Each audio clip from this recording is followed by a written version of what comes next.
د پاکستان او طالبانو جنجال په زیاتېدو دی. د طالبانو پر ضد د پاکستانی وزیر سختګزار او د طالبانو لخوا د پاکستانی پوځیان وژل کېدل. جزئیات همدې ویډیو کې وګورئ او چینل سبسکرایب کړئ.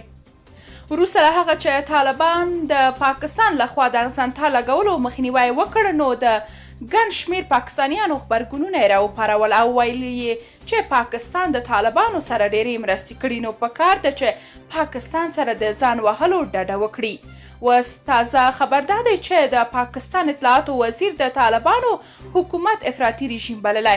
د پاکستان د اطلاعاتو وزیر فواد چودري ویلي چې پر افغان ښځو د طالبانو لخوا لګول شوي بندیزونه د افراطي او وروسته پاتې فکر ښکارندویي کوي.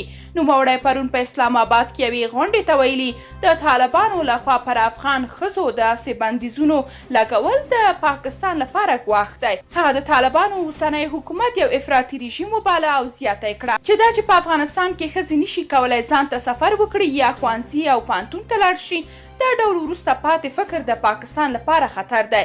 د پاکستان دغه لوړپوړي چارواکي افغانستان او هند ته په اشارې وویل پاکستان په افغانستان کې د طالبانو د افراطي رژیم او همداشان په هند کې د هندو افراطي تفکر پر وړاندې خورا ستره او مهمه مبارزه په مخ لري.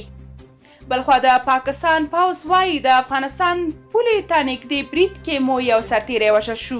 د پاکستان پوځ د افغانستان پولې ته نږدې په یو قبیلې سیمه کې پر یوې پوځي پوستې د سخت دریځو وسلوالو په برید کې د یو سرتیري د وژلو خبره کوي. د پوځ د خبرپاڼې له مخې دا پیښه پرون دوشنبې د شمالي وزیرستان په شیوا ولسوالۍ کې رامنځته شوې. پوځ ویلي یو سرتیري د سختو نښتو په نتیجه کې وژل شوی او په حمله کوونکو پسې سیمه پلټلې ده. تر اوسه چا یا کومې ډلې د دغه برید مسؤلیت نه دی اخیستی، خو د تحریک طالبان پاکستان له هغې وروسته چې له حکومت سره د سولې خبرو نتیجه ورنه کړه، د پاکستان پر پوځ او پولیسو بریدونه بیا زیات کړي دي. درنو لیدونکو، تاسو که د دې موضوع په اړه کوم نظر لرئ، کومنټ کې شریک او چینل سبسکرایب کړئ.